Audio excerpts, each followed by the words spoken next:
Hindi.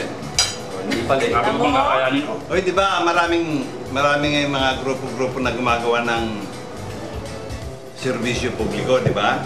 Opo. Ano sa inyong palagay? Ano ang tunay na serbisyo sa publiko? Ako yung hindi humihingi ng kapalit. Ayun. Yes. Tsaka yung hindi lang nagsiservisyo publiko pag may camera. Oo. Tsaka hindi na pinagtatabi. Maraming ganyan, di ba, Kuya Johnny? Para sa akin, Dok, yung tunay na serbisyo publiko, yung hindi humihinto, wala nang seserbisyuhan. Dire-diretso. Tulad nung ginagawa ng Kamanggagawa Foundation. Tsaka yung kaagapay. Kaagapay. May camera o wala, tuloy-tuloy. Tsaka mula sa puso. Kahit na pinagtutulungan na binabatikos na, nandiyan pa rin. Katulad ng serbisyong ginagawa ng Good Morning Kuya. Ganun, halimbawa, hindi naman natin sinasabing yun na. Katulad nga. Katulad lang. Katulad nga nun. Pero yun na yun. Kaagapay. Kaagapay yan. Kaagapay. Kasi kailangan may mga panantuan yan eh. Kailangan consistent. Kailangan commitment. Hindi yung magsiservisyo ko ngayon, bukas hindi na. Gano'n. Kaya patuloy yun. Consistent at yung commitment ng isa. At saka isang example pa dito yung natin, bus, di ba? Yun. Di ba? Ayun. Kaliit-liit man ang grupong yan, kita mo naman, libreng sakay. Libreng May kape pa. Libreng kape pa. May kape pa, may biskwit pa. Wala na patay. Patay na lang kulang. At hanggang ngayon po, ay marami pa rin sumasakay doon sa bus. Alam mo, ang balita ko nga, inaabangan na.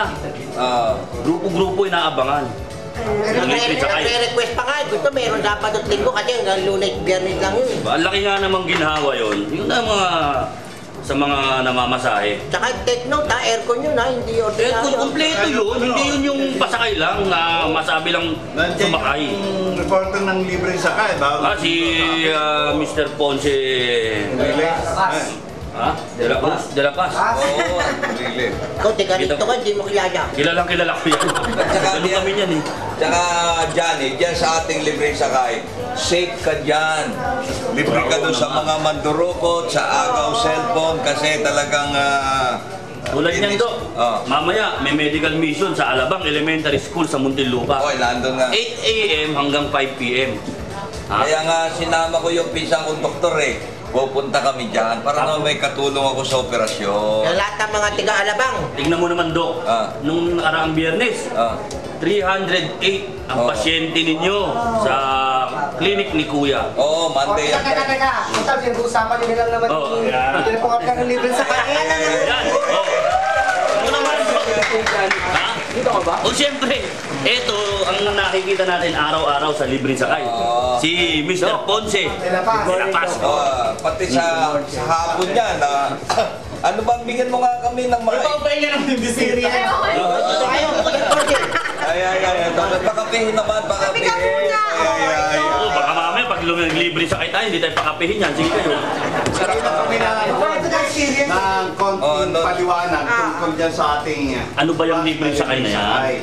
Para maintindihan ng ating mga kababayan. Kasi minsan, meron mga nahihiya na baka gimmick lang yung ginagawa natin. Parang wow, mali lang daw. Okay.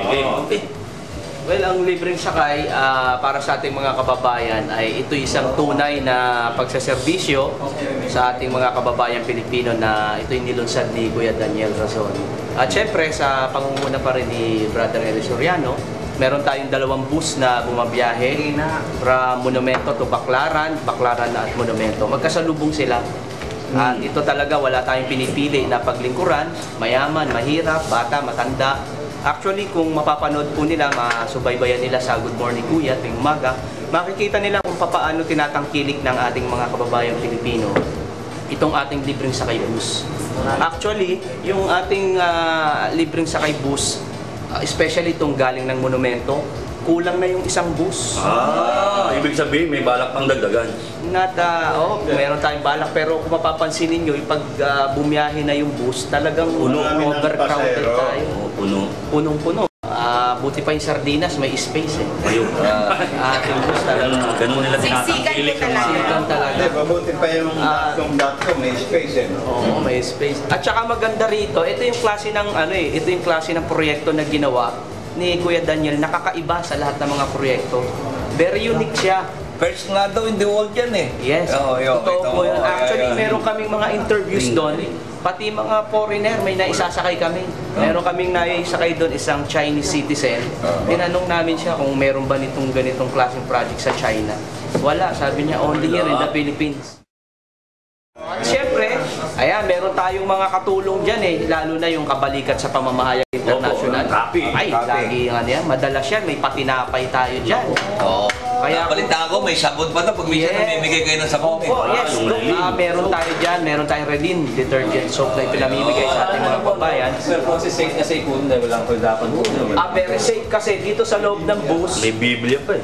meron tayong mga security personnel, Aba. meron tayong police na naka-camouflage, dun sa nakaupo, di alam ng mga pasahero, baka katabi na nila yung police. Para ito yung security ng ating mga pasahero ay matiyak natin na sila ligtas sa pagbiyahe. At higit dyan, yung mga pasahero na sumasakay sa ating libreng sakay bus, automatic naka-insured sila. Aba. Anything Sa biyahe na yun. Yung biyahe na yun. Opo. At saka isa pa dyan, na nabalitaan ko, namibigay daw kayo ng Biblia. Opo, yan. Yung pong Biblia na yan, actually, Doc, ang halaga ng Biblia ngayon ay nasa 200 to 300 pesos. Libre yan, libre yan. Pero pinamimigay po yan sa kagandahang loob naman po yan ni Brother Eli Soriano. May sabon pa. Kaya lang, huwag yun yung testing yung sabon sa bus. Baka maglabas sila ron. At saka hindi lang Biblia, Doc, sa atin sa ating mga kababayan, pinamimigay din natin dito yung mga magazine ni Brother Eli, yung katulad ng Top Magazine, The Vlog, kung saan na mababasa nila yung iba't ibang klase ng article na ginagawa ni Brother Eli na karagdagang impormasyon at karunungan sa ating mga kababayan. Ayan. Kaya napakaganda rito sa loob ng libreng sakay bus. Pag sumakay ka, napakasayang paglilingkod. Ito yung masasabi nating isang proyekto na pagka na-experience mo, talagang mararamdaman mo yung kakaibang saya at ligaya sa iyong puso. May alam mo, yung Serbisyo agapay, gusto rin mag-service, sasakay kami dyan at kung gustong titingnan ko ng blood pressure yung mga tao. Minsan nasakay ako dyan. I-examine ka dun sa bus. Oo, yung dito lang, yung Kanina ko pa naririnig yung salitang ningas kugon eh. Ano ba yung ningas kugon? Yung Isa lang. sinisindihan yun, Oo. nagniningas. O, ano yung connection nun sa gawa? Hindi nasunog. Hindi, ganito yan. Ang Oo, tingas yan. kugon, pag sinindihan mo, maglalagablab yan, Malaki bago ang mawawala na.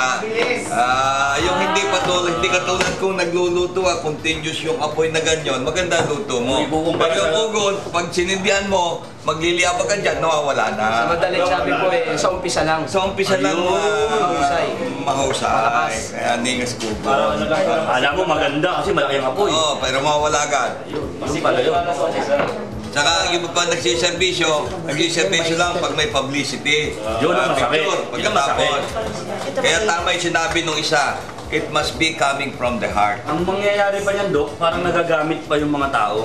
It's not how much you give, but putting your heart in giving. Yun. Ang bahala na Ayan, yung binigay kay Ayan. Oo, at maganda niyan yung halimbawa, huwag yung bigay ka lang ng bigay ng pera pero hindi ka naman involved. Kailangan sumasama ka rin sa pagsiservisyo. Yun. Parang nararanasan mo yung tunay na pag-ibig. Yun. Okay. Doc, thank you very much. Ako po may pupunta pa. Oo, Titingnan ko maiiwan ka na ng bus mo. Sarap ang kape. Ay, dalhin mo na Pero yan. mas masarap ang kape natin. Nadala kayo. Ang balita ko kasi yung kape ito, brewed coffee. Ay, matindi. Lahat ng klase ng kape nandun. Sige, maraming salamat to, Mr. Ponce. Sasakay kami lahat doon, ha? Thank you. Thank you. Abangan yan, buong kami naman, sasakay dyan sa bus na yan. Ayan. Ito na!